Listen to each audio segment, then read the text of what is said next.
እንዴት ናችሁ? በዛሬው የቃል ፖድካስት ኤፒሶዳችን ስለ መማገጥ ወይም ስለ ኢንፊደሊቲ ነው የምናወራው። መማገጥ ምንድነው? ሰዎች ለምን ይማግጣሉ? ከመማገጥ ጀርባ ያለው የስነ ልቦና ሁኔታ ምን ይመስላል የሚለውን ጨምረን የምናይ ይሆናል። አብራችሁን ቆዩ።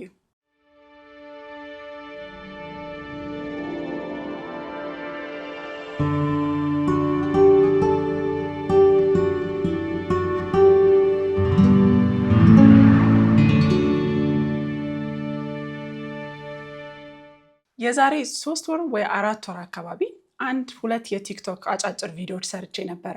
ከመማገጥ ማግስት የሚል ማለት ነው። እሱንም ተከትሎ ሰዎች በ3 ጎራ ተከፍለው ሲከራከሩ ነበረ። ምን ሲያከራክራቸው ነበር የሚለውን በኋላ ነግራችኋለሁ። መማገጥ እጅግ በጣም ከባድ የሆነ ነገር ነው። it's a violation of trust አይደለ? አንድ ሰው ወደ ፍቅር ግንኙነት ሲገባ ወይ ወደ ትዳር ሲገባ መሰረቱን ምን አድርጎ ነው የሚገባው? እምነቱን ነው። በዛ ሰው ላይ ያለውን እምነት ያም ሰው ደግሞ በትዳር አጋሩ ላይ ያለውን እምነት መሰረት አድርጎ ነው የሚገባው። መማገጥ ወይ ኢንፊደሊቲ ሲመጣ ቀጥታ ያንን እምነት የሚያጠቃና የሚበታትን ነገር ነው ማለት ነው። ቫዮሌሽን ኦፍ ትረስት ነው ማለት ሰዎች ሽብር ውስጥ እንዲገቡ፣ እንዲጨነቁ፣ ኮንፊውዝድ እንዲሆኑ፣ ግራ እንዲገባቸው፣ ምን ማድረግ እንዳለባቸው እንዳያውቁ የሚያደርጋቸው በጣም ከባድ የሆነ ነገር ነው ማለት ነው። መማገጥ ትዳር ከተመሰረተበት ጊዜ ጀምሮ ያለ ነገር ነው፣ ሁሌም የነበረ ነው። ግን አሁን ላይ ያለው መማገጥ ወይ ኢንፊደሊቲ እስከዛሬ ከነበረው የተለየ ነው ስትል ኢስተር ፔረል የተባለች ሳይኮቴራፒስት ትሞግታለች። ኢስተር ፔረል አሜሪካዊና ቤልጂያን የሆነች ሳይኮሎጂስት ነች። የምትሞግትበት ምክንያት ምንድን ነው? መማገጥ ድሮም ያለ ነገር ቢሆንም የአሁኑን ግን የባሰ የሚያደርገው ትላለች። አንደኛው አሁን ላይ ያለን ሰዎች ፍላጎቶቻችንን የማሳደድ መብት ያለን ይመስለናል ትላለች። ወይም ደግሞ ዲዛየርን የማሳደድ ነገር እንደ ልክና እንደ መሆን ያለበት ነገር እንደሆነ አስበን እንድንንቀሳቀስ ሆነን ተሰርተናል። በተለያየ ምክንያት ሊሆን ይችላል እንደዛ የሆነው። ግን ሰዎች ፍላጎቶቻቸውን የማሳደድና የማግኘት ጥማት ውስጥ ገብተዋል የሚል ነገር ይዛ ትሞግታለች ማለት ነው። ፍላጎት ሁሉ ደግሞ ወደ ጤናማ ነገር ያመራል ማለት አይደለም። ምናልባት ግማሹ ወይ ከዛ በላዩ ፍላጎቶቻችን ገደል እንድንገባ የሚያደርጉን ነገሮችም ሊሆኑ ይችላሉ። ግን አሁን ላይ ያለ ሰው ፍላጎቱን የማሳደድ ሱስ ውስጥ ገብቷል ስትል ትሞግታለች። ሁለተኛው ነገር ደግሞ የምትለው ምንድነው? አሁን ላይ በትዳርም በሉት በፍቅር ግንኙነት እያሉ ሰዎች ኢንፊደሊቲ ሲያጋጥማቸው፣ የትዳር አጋራቸው ሲማግጥ ወይ ፍቅረኛቸው ስትማግጥ ካወቁ በኋላ ያንን የፍቅር ግንኙነት ወይም የትዳር ህይወት ቢቋጩት ሰዎች ጎበዝ ነው የሚሏቸው፣ ያበረታቷቸዋል። አዎ እንዴ እንኳን ጥለሃት ሄድክ፣ እንኳን ጥለሽው ሄድሽ፣ አያፍርም እንዴ አታፍርም እንዴ? ፕሮሞት ይደረጋል። ኦፍኮርስ ኢንፊደሊቲ ካለ ፍቹ የሚል አይነት አንድምታ ላይ ነው የደረስነው። በተቃራኒው ደግሞ ሰዎች ያንን የኢንፊደሊቲ ካወቁ በኋላ ኢትስ ኦኬ ምናልባት እኮ እንደዚህ አይነት ነገር ሆኖ ሊሆን ይችላል፣ ለምን ሰርተን አስተካክለን ፍቅራችንን ትዳራችንን አንጠግንም ቢሉ ሼም እንዲይዛቸው ይደረጋል ትላለች። staying is the new shame ነው የምትለው። living is promoted, staying is the new shame. በፊት ከነበሩት እናት አባቶቻችን የኛ አሁን ላይ ያለነው ሰዎች ኢንፊደሊቲን በተመለከተ ሌላው ለየት የሚያደርገው staying is the new shame። ሰዎች ኢንፊደሊቲ ካጋጠማቸው ባይ ዲፎልት ዙሪያችን ላይ ያሉ ሰዎች፣ ጓደኞች፣ ቤተሰቦች፣ የምናውቃቸው ሰዎች እንዴ ለምን አብረሽ ትሆኛለሽ፣ ለምን አብረሃት ትሆናለህ ብለው ይበልጥ ጥለናው እንድንሄድ ወይ ጥለናት እንድንሄድ ነው የሚያበረታቱን። እሱም ለየት ያደርገናል ትላለች ማለት ነው።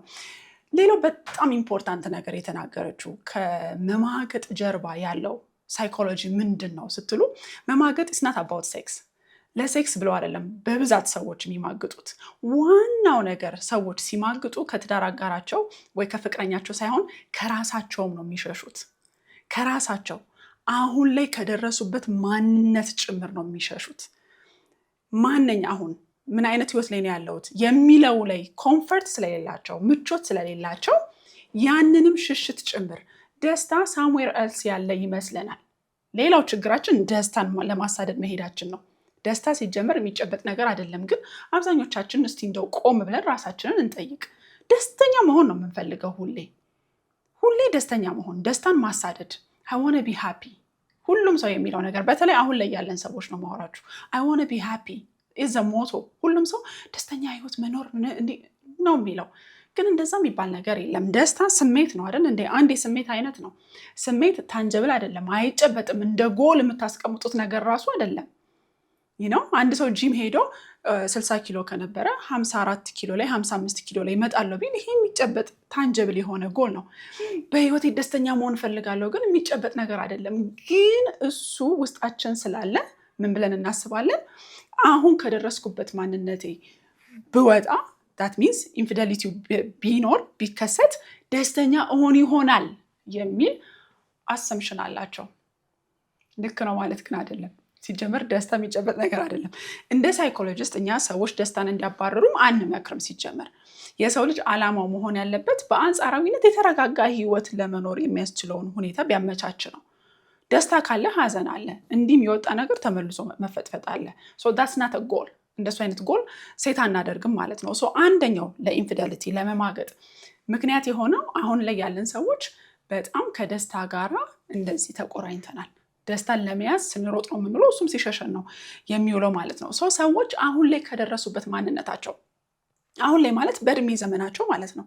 ለምሳሌ አንዲት ሴት የ40 ዓመት ሴት ብትሆን 40 ዓመቷ ላይ የደረሰችበትን ማንነት ባለመውደዷ ምክንያት ከራሷም ጭምር ነው የምትማግጠው ማለት ነው። ከትዳር አጋሯ ብቻ ሳይሆን ወንዱም እንደዛው። this is a huge psychology behind it። ሌላው ነገር ደግሞ ሰዎች it's not about sex ብለናል አይደል ስንጀምር፣ ሴንተር ኦፍ አቴንሽን መሆን ይፈልጋሉ። ስፔሻል መሆን፣ የተለየ ፍቅር ማግኘት፣ የተለየ ትኩረት ማግኘት፣ የተለየ ክብር ማግኘት፣ የተለየ ኢምፖርታንስ። በቃ አንተ እኮ በእኔ ህይወት በቃ አንተ ብቻ ነህ፣ ሌላ እኮ የለም የሚል በጣም ኢምፖርታንት የገዘፈ ስፔሻሊቲ እና ኢምፖርታንስ እንዲሰማቸው ይፈልጋሉ። it's because of those reasons ሰዎች ወደ ሌላ ቦታ ማማተር የሚጀምሩት ከሴክሱም በላይ ማለት ነው። this is a psychology behind መማገጥ ሲባል ብዙ አይነት ነው ያለው። ማንኛውም በሚስጥር የምንይዘው ነገር አሁን የዲጂታል ዘመን ነው አይደለ?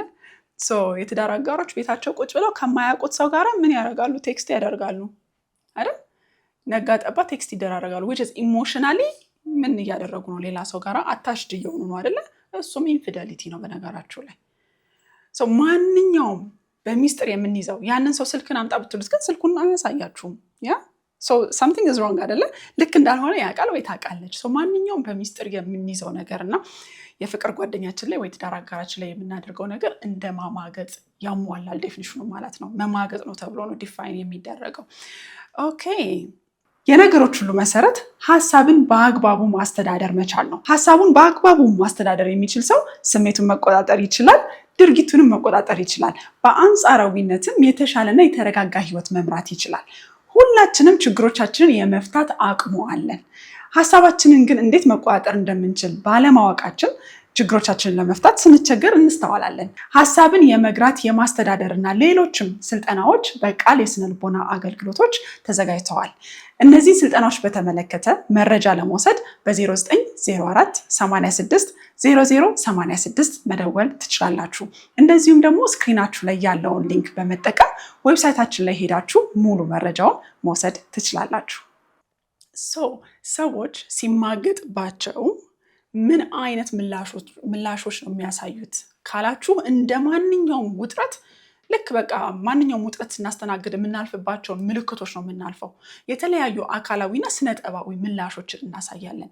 ለምሳሌ ምግብ መብላት ፍላጎት አይኖረንም፣ እንቅልፋችንን በአግባቡ አንተኛም፣ እጅግ በጣም ብስጩ እንሆናለን። ብስጭታችን የትዳር አጋራችን ላይ ብቻ ሳይሆን በአካባቢያችን ላይ ባሉት ሰዎች በሙላ ላይ የሚንጸባረቅ ይሆናል። ስራ ቦታ ሊሆን ይችላል፣ ልጆች ላይ ሊሆን ይችላል። it doesn't matter። በጣም ከፍተኛ የሆነ ንዴት ውስጥ እንገባለን። በጣም ልብ የሚሰብር ሀዘን ውስጥ እንገባለን። ምክንያቱም ምን አይነት ቫልዩ የሰጠነው ሰው ያ ሰውም ለኛ ደግሞ ምን ብለን ነው? አንድ ሰው ወደ ትዳር እኮ ሲገባ እኔ am the one ብለን ነው አይደለ? በቃ am the one for this person፣ ለዚህ ሰው እኔ ነኝ ያለሁት ሌላ ሰው የለም። ለዛኛውም እንደዛው ታብለን የገባ ነው። እሱ ሲቀር ማለት ነው አስቡት፣ በጣም ከፍተኛ የሞት ያህል ሰውን በሞት ያጣ ነው ያህል ሀዘን ውስጥ እንገባለን። የጋስትሮኢንተስታይናል ፕሮብለምስ የምንላቸው ይሄ የጨጓራ ህመም፣ የምግብ አለመፈጨት ችግር የመሳሰሉት ነገሮች ውስጥ ሰዎች ያልፋሉ። ትኩረት ማጣት፣ ድካም፣ መዛል፣ ለራሳችን የምንሰጠው ግምት መውረድ። ኦኬ፣ የሆነ ነገርማ ቢጎድል ነው ይሄ ሰው ጥሎኝ ሄደው ወይ እቺ ሴት ጥላኝ ሄደችው። ስለዚህ ለራሳችን የራሳችን ሴንስ ኦፍ ሰልፍ ወርዝ ራሱ በጣም እንዲወርድብን ያደርጋል ማለት ነው። አንዳንድ ሰዎች ደግሞ ጉዳዩ እንዳለ መሸሽን እንደ ምርጫ አድርገው ሊያዩት ይችላሉ። አቮይድ ማድረግ በቃ መሸሽ፣ አልተፈታም ግን መሸሽ፣ መሮጥ ከጉዳዩ እንደ ምልክት አድርገው ሊያሳዩ ይችላሉ። ሰዎች በጣም በአይነ ቁራኛ ነገሮችን መከታተል ይጀምራሉ። እምነት አይደለ የሚሰበረው። ስለዚህ ሁሉን ነገር በአይነ ቁራኛ በተጠንቀቅ መቆም፣ በተጠንቀቅ። ይሄ ደግሞ በጣም ሰውነታችንን ብዙ ዋጋ ያስከፍለዋል ማለት ነው። ለምንድን ነው በዚህ መጠን ምላሽ የምንሰጠው ካላችሁ፣ አንደኛው ነገር ኮግኒቲቭ ዲስኖናንስ የምንለው ነገር አለ በሳይኮሎጂው ዓለም። ከዛ ሰው የጠበቅነውና የሆነው ነገር አይመጣጠንልንም። ፍቅር እየነበረ እምነት እየነበረ ለዛ ሰው የሰጠነው ኢሜጅ መማገጥ የሚል ትርጓሜ ያለበትም። ልክ ሲፈጠር ምኑን ከምኑ እንደምናደርገው አናውቅም። ስለዚህ በጣም የተጣረሰ ዓለም ውስጥ እንገባለን ማለት ነው። ሌላው ደግሞ ለራሳችን የሰጠነው ግምት፣ ቅድም እንዳልኳችሁ ሴንስ ኦፍ ሰልፍ ወርዝ ብያችሁ የለ እንደ ሚስት እኔ እንደዚህ አይነት ሚስት ነኝ፣ ጥሩ ሚስት ነኝ፣ ጥሩ እናት ነኝ፣ እንዲህ ነኝ፣ ታማኝ ነኝ፣ ባሌን ወዳለሁ ምናምን ብለን የሰጠነው ዴፊኒሽን አለ ለራሳችን። እሱም ነው ገደል የሚገባብን። ምክንያቱም ሁሉም ሰው ኢንፊደሊቲ ሀፕን ሲያደርግ እኔ ምን አድርጌ ነው ብሎ የመጠየቅ አዝማሚያው ከፍተኛ ነው። ትንሽ ቆይቶ ነው አይ እኔ ምንም አላደረኩም ጉዳዩ የራሱ ችግር ነው የሚለው ማለት ነው። ስለዚህ ለራሳችን የሰጠነው ምልከታና በህይወታችን ያጋጠመን ሁኔታም ሲጋጭብን ከፍተኛ የሆነ ውጥረት ውስጥ እንገባለን ማለት ነው። ሌላው ድንገተኛ መሆኑ ነው። በቀጠሮ የሚማገጥ ሰው የለም። ልማግጥ ነው እሺ ምናምን ብሎ ነግሮን ወይ ነግራን አይደለም። ድንገት ነው ሁኔታውን የምንሰማው። ድንገተኝነቱ ራሱ በጣም ለአእምሯችን ሾክ ያደርገናል ማለት ነው። በነገራችሁ ላይ ያንን የቲክቶክ ቪዲዮ ስሰራ ለማገጠው ሰው ነው ወይስ ለተማገጠበት ሰው ነው ይሄ ሁላ ችግር ውስጥ የሚያልፈው እያሉ ሰዎች ሲያወሩ ነበር። እና አንዳንድ ሰዎች ተናደው ኦፍኮርስ ለተማገጠበት ነው እንጂ የማገጠውማ ምን አለበት ሲሉ ነበረ። እውነት ለመናገር የማገጡትም ሰዎች ራሱን በቻለ የስነ ልቦናዊ ጫና ውስጥ ያልፋሉ። አንደኛው ጫና የሚሆነው ማፈር ነው። ሼም ኤንድ ጊልት፣ መጸጸትና ማፈር በድርጊታቸው ማለት ነው። ምክንያቱም ቅድም ከመማገጥ ጀርባ ያለው ስነ ልቦና ብያቸዋለሁ። የሆነ ቦታ ላይ የሆነ ነገር የሚያገኙ ይመስላቸዋል። ከራሳቸው መሸሽ ጭምር ነው ብያቸዋለሁ አይደል? ምንም የሚገኝ ነገር የሚጨበጥ ነገር የለም አላልኳችሁም? እንዳላገኙት ሲያውቁና እዚህ ጋር ትርጉም ያለውን የፍቅር ግንኙነት እንደሰበሩት ሲያውቁ ከፍተኛ የሆነ ጸጸት ውስጥና ማፈር ውስጥ ይገባሉ። ቱ ዘ ፖይንት ይቅርታ እንኳን ቢደረግላቸው ተመልሰው ትዳሩን ለመቀጠል ወይ የፍቅር ግንኙነቱን ለመቀጠል እስኪያቅታቸውና እራሳቸው ላይ አመኔታ እስኪያጡ ድረስ። እንደውም በሰዎች ሲበሳጩ አያለሁኝ። ደግሞ አታፍርም፣ ከሷን ብሶ ደግሞ ይቅርታም ተደርጎላት ጭራሽ ትዳሩንም መቀጠል አይፈልግም ይላሉ ሰዎች አይደለ? ግን ሰዎቹ እራሳቸው ላይ ያላቸውን አመኔታ ጭምር በጣም ነው የሚያጡት፣ በጣም ነው የሚያፍሩት፣ በጣም ነው ጸጸት ውስጥ የሚገቡት። ስለዚህ የፍቅር ግንኙነቱን መቀጠል በጣም ይከብዳቸዋል ማለት ነው። ሌላው ነገር ደግሞ ድባቴ ውስጥ ይገባሉ። ሰልፍ ብሌም ካለ ሰው ራሱን የሚወቅስ ከሆነ በሂደት ዲፕሬሽን ውስጥ መግባቱ አይቀርም፣ ወደ ድባቴ መሄዱ አይቀርም። ራሳቸውን ድባቴ ውስጥ ያገኙታል፣ ለራሳቸው ያለውን ክብር ያጡታል፣ ራሳቸውን መጠራጠር ይጀምራሉ። ምን አይነት ሰው ሆንኩኝ የሚለው ነገር ማለት ነው። ቅድም ያልናቸው አካላዊ ለውጦች፣ ለመተኛት መቸገር፣ ለመረጋጋት መቸገር፣ መንቀዥቀዥ፣ መቅበጥበጥ የመሰሉት ነገሮች ይታዩባቸዋል ማለት ነው። ይሄ ግን እንዳይሰማቸው አንዳንድ ሰዎች ልክ መማገጡ እንደታወቀ ሰሞን ምን ያደርጋሉ? እና አንቺ ነሻ እንደዚህ እንዳደርግ ያስገደድሽኝ ይሉና እነሱ የሚሰማቸውን የጥፋተኝነት ስሜት የትዳር አጋራቸው ላይ ለመላከክ ይሞክራሉ። ይህንን የሚያደርጉት አንድም ያንን የጥፋተኝነት ስሜት ጸጥ ለማስባል ነው። አንቺ እኮ እንደዚህ ባታደርጊ ኖሮ እኔ ሌላ ቦታ አልመለከትም ነበር። አንተ እኮ እንዲህ ባታደርግ ኖሮ እኔ እንደዚህ አልሆንም ነበር። እንደውም ጎዳኸኝ፣ እንደዚህ አይነት ስሜት ውስጥ ከተትከኝ ሊሉ ሁሉ ይችላሉ ማለት ነው። ይሄ ዲፌንስ ሜካኒዝም ነው። እዛ ጋር የሚጮህባቸው ነገር ጸጥ ለማድረግ የሚያደርጉት ጥረት ነው ማለት ነው።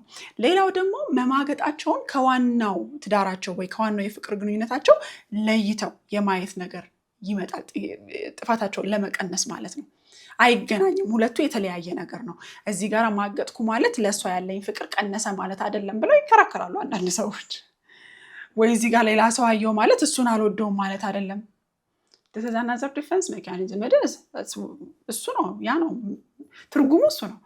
የሆነ ቦታ ስንሄድ ከዚህ ሰው የሆነ ነገር እየወሰርንበት እየነጠቅነው ነው የሚለው ትርጉም ፍንትው ብሎ የሚታይ ነገር ነው። ግን አይምሯችን እንዳይጎረብጠን ይሄ የተለየ ነገር ነው ይሄ የተለየ ነገር ነው ብለን ለያይተን ዲፓርትመንት ከፍተን አይምሯችን ላይ ሊያስቀምጡት ይችላሉ ማለት ነው። ኦኬ እሺ ከዚህ በፊት መማገጥን በተመለከተ ቲክቶክ ቪዲዮ ሰርች ነበር አላልኳችሁም? ሰዎች በሶስት ጎራ ሆነው የተከራከሩበት ሀሳብ ምንድነው? ከመማገጥ ማግስት ነው የሚለው የቪዲዮ ርዕስ። አንደኛው ጎራ ከመማገጥ በኋላ ምንም አይነት ማግስት የለም፣ በቃ there is no way ያ ሰውዬ ተመልሶ ህይወቴ ውስጥ የሚገባው ያቺ ሴት ተመልሳ የፍቅር አጋር የምትሆንበት ምንም አይነት ምክንያት የለም፣ የተዘጋ ጉዳይ ነው ብለው የሞገቱ ሰዎች አሉ። አንዳንድ ሰዎች ደግሞ ማንም ሰው ፐርፌክት አይደለም፣ በምን አጋጣሚ እንደሆነ በማይታወቅበት ይሄ ነገር ከተከሰተ ሩት ኮዙን ሰርተን ጉዳዩን አጥርተን መልሰን ያንን ሰው ወደ ህይወታችን እናስገባለን ያሉ ሰዎች አሉ። ሶስተኛ ደግሞ እንደው አያድርስ ነው፣ እኔ እንዲህ ነው እንዲያ ነው አልልም አያድርስ ብቻ ነው የምለው ያሉ ሰዎች አሉ ማለት ነው። ኦፍኮርስ ከጉዳዩ ክብደት አንጻር ነው። እናንተስ ምን ታስባላችሁ? ኢንፊደሊቲ ሲፈጠር መማገጥ ሲፈጠር ቀጥታ መጀመሪያ ወደ አይምሯችሁ የሚመጣው ነገር ምንድን ነው? እንደው ለመወያየት ያህል ኮመንት ላይ ብታሳውቁኝ በጣም ደስ ይለኛል። እነዚህ ቪዲዮዎች እየጠቀሟችሁ ከሆነ ሰብስክራይብ ማድረጋችሁን አትርሱ፣ ላይክ አድርጉ፣ ለሌሎችም ሼር አድርጉ። እንደዚሁም ደግሞ በየሳምንቱ አዳዲስ ቪዲዮዎች ሲለቀቁ እንዲደርሳችሁ የደወል ምልክቷን መጫናችሁን አትርሱ። ይህን ካልኳችሁ አይቀር ወደ መቋቋሚያ መንገዶቹ እንሂድ። የሆነው ከሆነ በዚህ ውስጥ እያለፋችሁ ያላችሁ ሰዎች ካላችሁ በጣም አዝናለሁ። ምክንያቱም እጅግ ፔንፉል እንደሆነ አውቃለሁ፣ ይገባኛል። ግን የሆነው ከሆነ ምን ማድረግ እንችላለን የሚለውን ነገር ደግሞ እንመካከር። አንደኛው ቴራፒ ነው። ቢካዝ የሞት ያህል በሞት ሰው ያጣን ያህል ፔንፉል ነው ተባባልን አይደለ? እንደ ማንኛውም ፔን ከባለሙያ ጋር ሆነን ብንሰራ የምናገኛቸው ጥቅሞች ይኖራሉ። በግላችን ሊሆን ይችላል ወደ ባለሙያ የምንሄደው፣ ከትዳር አጋራችን ጋር ወይ ከፍቅረኛችን ጋር ሊሆን ይችላል ወደ ባለሙያ የምንሄደው። ባለሙያ ጋር ግን ስንሄድ በዋነኝነት የምንሰራው አንደኛው እምነትን እንዴት አድርገን መልሰን ማምጣት እንችላለን ነው። አሁን ከመማገጥ ማግስት የሚባል የለም ያሉት ሰዎች እምነቱን ከየት አመጣዋለሁ ነው የተከራከሩበት ፖይንት። መልሶ ይሄ ሰውዬ እቺ ሴትዮ ላለመሄዷ ምን ማረጋገጫ ስላለኝ ነው መልሳት ወይ የምመልሰው የሚል ነጥብ ነው ያነሱት። እውነት ነው፣ እምነታችንን ነው ሻተር የሚያደርገው አይደለ? ስለዚህ ትረስትን መልሶ ቢውልድ የማድረግ ነገርን ባለሙያ ሊያግዘን ይችላል ማለት ነው። ሁለተኛው ደግሞ የተማገጠበት ሰው በጣም ብዙ አሉታዊ ሀሳቦች አይምሮ ውስጥ ይመጣሉ።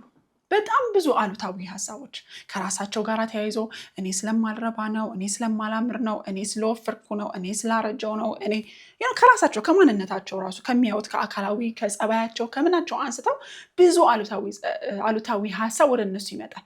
ከዛ ደግሞ ቤተሰቤ እንዲህ ስለሆነ ነው፣ ልጆቼ እንዲህ ስለሆኑ ነው፣ የተለያዩ በዙሪያቸው ባሉትም ነገሮች በሙሉ ስራ ስለሌለኝ ነው። በጣም ለመቆጣጠር የሚያዳግቱ አሉታዊ ሀሳቦች ይመጣሉ ወደ እነሱ። ከባለሙያ ጋር ቢሰሩ በምን መልኩ እነዚህን ሀሳቦች እንደሚቆጣጠሯቸው መፍትሄ ያገኛሉ ማለት ነው። ሶስተኛው ደግሞ addressing the elephant in the room። ለምንድን ነው መጀመሪያውን ወደ መማገጡ የተኬደው? ለምንድን ነው ያ ሰው ልቡ የሸፈተው? እሱን ከስር ከመሰረቱ ማጥራት ያስፈልጋል። ከስር ከመሰረቱ ቅድም እንደተባባል ነው ከመማገጥ ጀርባ ራሱን የቻለ ስነ ልቦና አለው ተባባልን። ምንድነው ያ ሰውዬ የጎደለው? ምንድነው ያቺ ሴትዮ የጎደላት? ከትዳር አጋሩ አይደለም ከራሷ ምንድነው የጎደላት? ያ ሰውዬ ከራሱ ምንድነው ያላሟላ የመሰለው በህይወቱ የሚለውን ነገር ከስነ ልቦና ባለሙያ ጋር ሆኖ መስራት አለበት። ሰውየው ራሱ ላይታየው ይችላል። በተለይ እንደዚህ አይነት ነገሮች አይታዩንም ለራሳችን። ከባለሙያ ጋር ብንሰራ ሩት ኮዙን በመፍታት ወደ የሚቀጥለው ቻፕተር መሻገር እንችላለን ማለት ነው። ሁለተኛው መፍትሄ ራስን ተጠያቂ አለማድረግ ነው። ቅድም እንዳልኳችሁ ሰዎች ሲማገጥባቸው ምን አጥፍቼ ነው የሚሉት መጀመሪያ እንጂ እንዴት እንደዚህ ያደርጋል ወደሚለው ወደ ጣት ወደ መጠቆሙ አይሄዱም። ስለዚህ ማንኛውም ሮንግ ዱዊንግ፣ ይሄ እንደው ለአጠቃላይ ለህይወታችን ልንገራችሁ፣ not only በዚህ ጉዳይ ማንኛውም ስህተት የሚሰራ ሰው ስህተቱን ኦውን ማድረግ አለበት። ህፃናት አይደለንም፣ ትላልቅ ሰዎች ነን። ማንኛውም የበደለ ሰው ያጠፋ ሰው ማጥፋቱንና መበደሉን ማመን አለበት። ይቅርታ ይጠይቅ አይጠይቅ እሱ የራሱ ውሳኔ ነው። ግን አትሊስት this is my thing፣ ይሄ የኔ ችግር ነው፣ ይሄ የኔ ጥፋት ነው ማለት መቻል አለበት። ይሄንን ማለት የማይችል ሰው ካለ ችግሩ ያለው እሱ ጋር ነው እንጂ እኛ ጋር አይደለም። በቃ we have to own our mistakes። የምናጠፋውን ጥፋት ራሳችንን ኃላፊነት ወስደን መውሰድ መቻል አለብን። ስለዚህ ሁሌ በኢንፊደሊቲ ውስጥ እያለፋችሁ ያላችሁ ሰዎች ካላችሁ ሁሌ አይምሯችሁ ላይ ምን አጉድዬ ነው ምን አጥፍቼ ነው የሚለው ሀሳብ ሲመጣ ሎጂካሊ ለማየት ሞክሩ። እሱም ወይም እሷም ትልቅ ሰዎች ናቸው። ይሄን ሚስቴካቸውን ጀስቲፋይ የሚያደርግላቸው ምንም አይነት ሪዝን የለም። እኔ ጋር የሚመጣ ስህተቱ ስህተት ነው፣ አለቀ። ስለዚህ ራሳችንን ተጠያቂ ማድረግን ማቆም መቻል አለብን ማለት ነው። ምንም አይነት ችግር ትዳር ውስጥ ቢኖር በነገራችሁ ላይ ኢንፊደሊቲ ምላሽ አይደለም። ችግሩን እንዴት እንፍታው ብሎ አብሮ መስራት ነው እንጂ መማገጥ መልስ ሊሰጥ አይችልም ለችግሩ። ስለዚህ እኔ ነኝ ጥፋተኛ የሚለውን ከአይምሯችን አውጥተን ጉዳዩን የፈጸመውን ሰው ተጠያቂ ማድረግ መቻል አለብን ማለት ነው። ሰውየውም ሴትዮዋም ተጠያቂነት ካልወሰደች በነገራችሁ ላይ ጸጸት ከሌለ የተሻለ ነገር አይመጣም ማለት ነው። እና ምን አደረግኩኝ ታዲያ ምን አዲስ ነው እንዴ ሁሉም ነው የሚያደርገው ምናምን አይነት ነገር ካለ የተሻለ ነገር አይመጣም። ስለዚህ ተጠያቂነት እንዲወስዱ ማድረግ መቻል አለብን ማለት ነው። ሶስተኛው የሚያግዘን ነገር ማህበራዊ ድጋፍ ነው። በጣም በከባድ ሁኔታ ውስጥ ነው የምናልፈው። ስለዚህ ነገሩን የማያባብስ ሰው አካባቢያችን ላይ ካለ ጓደኞች ሊሆኑ ይችላሉ፣ ገለልተኛ ሆነው እኛን ግን የሚያግዙን ሰዎች ካሉ አይዞሽ፣ እንደዚህ ላድርግልሽ፣ እንዲህ ላድርግልህ፣ እዚህ እንሂድ፣ ሻይ እንጠጣ፣ ቡና እንጠጣ እያሉ ሳምሃው የተለየ ሁኔታ በመፍጠር የሚያግዙን ሰዎች ካሉ ከጭንቀታችን ከውጥረታችን ያንን ማህበራዊ ድጋፍ እንውሰደው። ለሰዎች ስናወራም ስናለቅስም እንዲሆኜ ስንልም የተወሰነም ይቀንሳል። ስለዚህ ማህበራዊ ድጋፋችንን እንውሰድ፣ እንደገፋቸው። አንድ አራተኛው የምነግራችሁ ነገር ነው በጣም በጣም በጣም ከባድ የሆነ ነገር ነው። አክሰፕታንስ።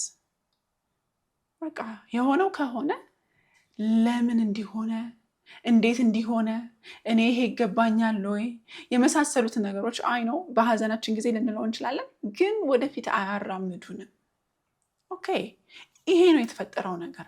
ስለዚህ አይኔን ወደ መፍትሄው ማዞር አለብኝ ማለት አለብን፣ ትኩረቴን ወደ መፍትሄው። ስለዚህ አሁን ምን ላድርግ፣ አሁን ምን ይሁን ወደሚለው ነገር ትኩረታችንን ማዞር አለብን፣ ጉልበታችንን ማዞር አለብን እንጂ ለምን ሆነ እንዴት ሆነ ከየት ሆነ የሚለው ነገር ላይ ማተኮራችን የበለጠ እንድንዝል የበለጠ እንድንደክም ነው የሚያደርገን እንጂ ችግሩን እንድንፈታ አያግዘንም ማለት ነው። እና እነዚህን 4 ነገሮች ብናደርግ የተሻለ ነገሮችን አንድን ማድረግ እንችላለን። የማገጠውም ሰው ወይ የማገጠችውም ሴት ማድረግ ያለባቸው ነገር አንደኛው ምንድነው? ያጠፉትን ጥፋት ማመን ነው። በቃ ጥፋት ነው የሚለውን ማመን እና ፍቅረኛቸውን ወይ የትዳር አጋራቸውን በአንቺ ምክንያት ነው፣ በአንቺ ምክንያት ነው፣ በአንተ ምክንያት ነው እንደዚህ የሆንኩት የሚለውን ነገር ማቆም መቻል አለብን። ይጎርብጠን እንዴ ጥፋታችን እኮ ነው። ሶሪ ጨካኝ ልሆንባችሁ ፈልጌ አይደለም፣ ግን ሁለተኛ ፔን ኢንፍሊክት ማድረግ አንችልም ሌላ ሰው ጋር ሄደን። ይጎረብጠናል ወይ? አዎ ሊጎረብጠን ይችላል። በጣም ከጎረበጠን ወይ እኛ ወደ ባለሙያ መሄድ ነው። እንዲህ በማድረግ ምክንያት ሰላም አጥቻለሁ፣ እንዴት አድርጌ ነው ዲል ማደርገው ነው ማለት ያለብን እንጂ ሌላ ሁለተኛ ጉዳት ከማድረስ በተቻለን አቅም መቆጠብ አለብን ማለት ነው። ስለዚህ ኦን ማድረግ ነው አንደኛው። ሌላው ነገር ደግሞ ሩት ኮዙ ላይ ለመድረስ መሞከር ነው። ለምንድን ነው እንደዚህ ያደረኩት የሚለውን ነገር ከባለሙያ ጋር ሆናችሁ ለመድረስ መሞከርና ለማስተካከል መሞከር ያስፈልጋል ማለት ነው። ዛሬ ያካፈልኳችሁ ነገር ያግዛችኋል በተወሰነ መልኩ ብዬ አስባለሁኝ። አስተያየታችሁን ግን ኮመንት ላይ ብሰማ በጣም ደስ ይለኛል። መማገጥ ሲፈጠር ወይ ኢንፊደሊቲ ሲፈጠር ምን አይነት ምላሽ ነው ሰው መውሰድ ያለበት ብላችሁ የምታምኑት የሚለውን እንዲሁ ለመወያየት ያህል ኮመንት ላይ ብታሳውቁኝ ደስ ይለኛል። የዛሬው ኤፒሶድ ይሄንን ይመስላል። በሌላ ኤፒሶድ በሌላ ጊዜ እስከምንገናኝ ድረስ አመሰግናለሁ።